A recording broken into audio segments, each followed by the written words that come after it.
നമസ്കാരം, കൊട്ടാരക്കര മീഡിയയിലേക്ക് സ്വാഗതം. ലോക്സഭാ തെരഞ്ഞെടുപ്പ് നടക്കാനിരിക്കെ സുരേഷ് ഗോപിക്കായി ചുവരെഴുത്ത്. സ്ത്രീ ശക്തി മോദിക്കൊപ്പം എന്ന പദ്ധതിയിൽ പങ്കെടുക്കാനായി പ്രധാനമന്ത്രി നരേന്ദ്രമോദി നാളെ തൃശൂരിൽ എത്താനിരിക്കെയാണ് സുരേഷ് ഗോപിക്കായുള്ള ചുവരെഴുത്ത് പ്രത്യക്ഷപ്പെട്ടത്. നാളെ തേക്കിൻകാട് മൈതാനത്ത് 2 ലക്ഷം വനിതകൾ പങ്കെടുക്കുന്ന സ്ത്രീ സംഗമത്തിൽ മോദി പ്രസംഗിക്കും.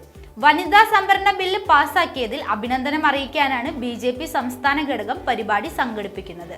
തമിഴ്നാട്ടിൽ 19,850 കോടി രൂപയുടെ പദ്ധതിക്ക് മോദി ഇന്ന് തുടക്കമിട്ടു. കൊച്ചി മംഗളൂരു വാതക പൈപ്പ് ലൈനിന്റെ കൃഷ്ണഗിരി മുതൽ കോയമ്പത്തൂർ വരെയുള്ള വാതക പൈപ്പ് ലൈനും ഇതിലുണ്ട്. ടെലികമ്മ്യൂണിക്കേഷൻ, കുടിവെള്ളം, സൗരോർജം തുടങ്ങിയ മേഖലകളിൽ 1,150 കോടി രൂപയുടെ പദ്ധതിയും ഇതിൽ ഉൾപ്പെടുന്നു. ലോക്സഭാ തെരഞ്ഞെടുപ്പുമായി ബന്ധപ്പെട്ട ചർച്ചകൾ പ്രധാനമന്ത്രിയുടെ സാന്നിധ്യത്തിൽ തുടങ്ങുമെന്നാണ് സൂചന.